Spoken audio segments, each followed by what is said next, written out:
What is up, everybody? If you guys want to know how I reached 568 horsepower in the 2007 LBZ Duramax, make sure you stay tuned.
Alright, so was it 565 last time? 568 1100. 568 1100.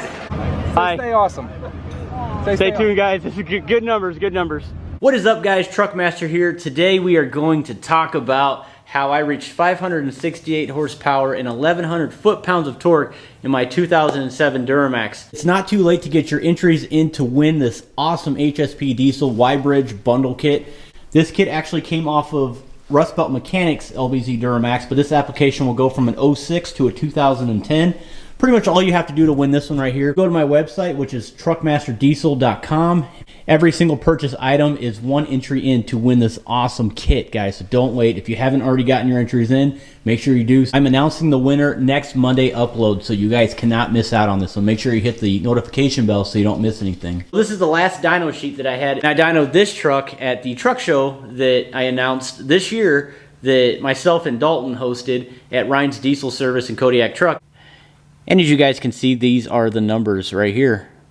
So bear with me, guys. We're going to go over every single modification that's been done performance-wise to the motor for it to act that way, as well as the transmission and the driveline. So we're going to go over all that stuff. A lot of you guys that watch the channel already know what I have under the hood of this bad boy, but you know what? If this is your first time stopping in and you're not too sure on the modifications that you'll need to achieve a certain gain, this might be a good video to watch. A stock LBZ Duramax, so an 06 to an 07, is going to produce 360 horsepower and 650 foot-pounds of torque. Now that's the baseline on what a stock LBZ can put out from the factory.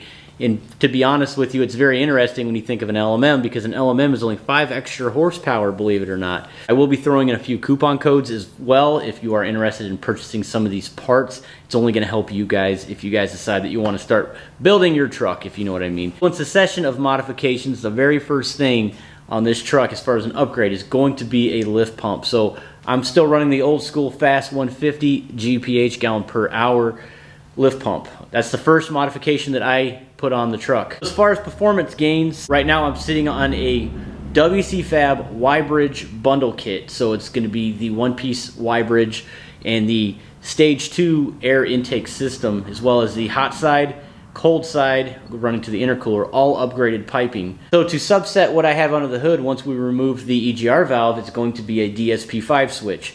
And the truck is tuned. Right now I'm sitting on a TransSafe tune in 0 to 150, 5 being the 150 horsepower over stock mode. So next on the list, guys, is the 68mm high flow vanes Ryan's Diesel Service Turbo. It's a remanufactured drop-in, a direct drop-in. Very, very great option for you. I have the polished compressor housing. It's a 10-blade design. It sounds amazing, has a great whistle to it. Turbo in the piping kit plus the tune in general, I think, is what's really, really helping me right now achieve that 500 horsepower number. So that right there in itself with lift pump, turbo, and intake, I think that's going to get you over the hump. All right, so next on the agenda, you guys got to understand I'm sitting on stock fuel at the moment. I have, what I mean by stock fuel is I literally have the stock injectors. The stock injectors are living on borrowed time as far as I'm concerned. All right, guys, so more to come with that. The truck is not studded as well, which is awesome for the channel because I can do install videos and show you guys the proper way on how to install this stuff. So right now I am stock fuel. The only thing that I have going for myself right now is that awesome turbo from Ryan's Diesel Service. So in general, speaking about borrowed time here, I did blow the transmission a few years ago, talking about stuff that I already currently have under there, you know, the existing stuff, especially the turbo and the tune. You got to think about that transmission, that 6-speed Allison transmission, that 5-speed Allison transmission, whatever you have for your application. You definitely want to build it. I know Suncoast comes out with some great options. A few years back, I blew the transmission. I had to put a new one in, and actually not new, it's rebuilt. Okay, so it's a PPE Stage 5 rebuild kit with a triple disc torque converter. That's what I'm running in the Duramax. So now I have a built transmission. As a matter of fact, it was just refreshed from Mark at Kodiak. So did a full YouTube video on that. Actually, he tore it apart and did a fresh rebuild, not a full rebuild. Of course, next on the list is you can't forget the exhaust system. The exhaust system has to be upgraded. What I did with my truck is I went with a 3-inch MBRP downpipe. This isn't the same one, but a 3-inch MBRP downpipe going to a MagnaFlow 5-inch exhaust system, straight pipe, no muffler. My truck is actually currently set up as a axle dump, so it's super loud and it sounds amazing, especially with the loud whistle that you're gonna get with that 68mm. Truck is set up with a PVC Reroute, which of course ventilates that crankcase pressure, and then I have a fuel race plug as well in the fuel rail. I think the last thing on the agenda right here is I have a ported fuel rail fitting, and then that pretty much closes out the modifications done to my motor. So just to sort of sum everything up, built trans, bigger turbo, Egr Delete, it's tuned, have a bigger hot side pipe, and I have an exhaust. So really not a whole lot, but in a big scheme of things, it's a lot of money if you think about it with parts and labor. But the good thing is with these two hands, I've literally been able to install pretty much everything that I've already talked about with my own tools in my brain, in my hands, and getting into my truck, as well as documenting it. 90% of my build right here has been done in my garage, documenting exactly how to do it and posting it on YouTube for you guys on my channel. So if you guys want to learn more, scroll through a whole bunch of my old videos and you're going to see all the stuff that I've done to this truck right here. But I don't want to discredit what's been done to the driveline, so we got to talk about the driveline. I know it's engine modifications and performance parts, but I do want to talk about the rear lift springs, 4-inch Deaver lift springs. That is a suspension part that I have in the rear, which is definitely going to help, as well as the traction bars from WCFAB that's going to keep me planted. It's going to avoid axle wrap as well as axle hop. So that's definitely going to help when it comes to, I'd say, street racing applications or just easeability or drivability. To move forward here, we're going to talk about the rear end, okay? A Dodge unit, it's an AAM Dodge unit. It's actually called a Trac right. Now, Mark at Kodiak Truck, I would say best in the business when it comes to driveline applications for a Duramax. Best in the business. I don't know of anyone who can top that guy right there. The team at Kodiak is amazing. I really do like their builds, and it's just amazing what they do, and they really prove to you why. So anyways, guys, I have a full build video on that one as well. But it's essentially a Dodge Posi rear end from a Dodge Cummins. If you just to simplify it and make it a little bit easier for you guys, I have a, I'm going to call it a beefy or a built rear end for the Duramax. Okay, now moving on, I have a brand new drive shaft going to a built transfer case, believe it or not.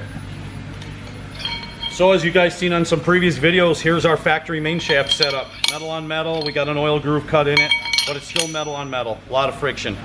Our deal, we CNC machine it. This is plus or minus a half a thou. The machining quality is fantastic. Second to none. What we end up with is a machine down shaft. We actually run 3 bearings, not 2. This was an early design. And we basically take all the friction off of it. You compare the two, it's night and day. I can spin this as hard as I want. I spin this one as hard as I can, it'll go forever. The thing that I'd like to point out is it's a really great peace of mind knowing that I don't have to worry about pump rub issues anymore. Which what that means basically is your pump will eventually eat a small pinhole into the case having of your transfer case, allowing fluid, of course, to move out of that hole, sucking it completely dry, and you never even knowing about it until it's too late. And then the T-case at Grenades, you can't put it in 4-wheel drive. Something's acting super funny in there. So I'm glad that I was able to get that done. Great return on investment on that end. The reason why I'm documenting this video right here is because I will be doing another dyno. And this time, I'm hoping to get to 600 horsepower. The reason why I went with the bigger Charger is because eventually I want to see this truck hit in excess of over 700 horsepower on the dyno. I know the dyno doesn't really mean much. I get what you're going to say, guys. I know some of you guys are out there and you know a whole lot about that stuff, but that's what I'm basing this build off of right now. I'm not going to street race it. I'm not going going to do anything crazy like that. This is just a lot of fun. This advice to you, if you do reach out and want to get a turbo and you're not trying to go something nuts like me, over 700 horsepower on a single charger, I would definitely recommend like a 64 millimeter, something of that nature. The feature of this truck right here, of course, is 60 overs. I want to do 60 overs. I want to do a bigger CP3, probably a 12 millimeter CP3 fuel injection pump. And I would like to get better tuning, of course. Another thing that I'd like to do is do a sick transmission build in the future. Amazing transmission build at Kodiak Truck. I'd like to actually document it, and I want to see if Mark will allow me to bring the camera in and try this again, but this time completely disassemble the Allison 6-speed and reassemble it with new parts, new billet internals. A lot of the products that I talked about, HSP Diesel, WCFAB, Ryan's Diesel Service, and Kodiak Truck. Use my coupon code TRUCKMASTER, all one word. It's going to save you guys some coin on some truck parts. So that is all the time that I have for today. Hopefully this video was helpful and useful to you if you guys are interested in achieving a certain horsepower gain. Look, I understand that 568 horsepower is not a lot of horsepower. I understand that. But at least you'll know sort of where you would need to go in order to achieve something over 500 horsepower. By the way, I just ordered the wheels, and I'm going to keep you on suspense for that one. I think you guys are going to be pretty happy with what I ordered. Other than that, guys, I appreciate your time as always. Don't forget to subscribe if you've watched till the end and you enjoyed the content. Thank you so much for your time. We'll see you on the next video. Take care.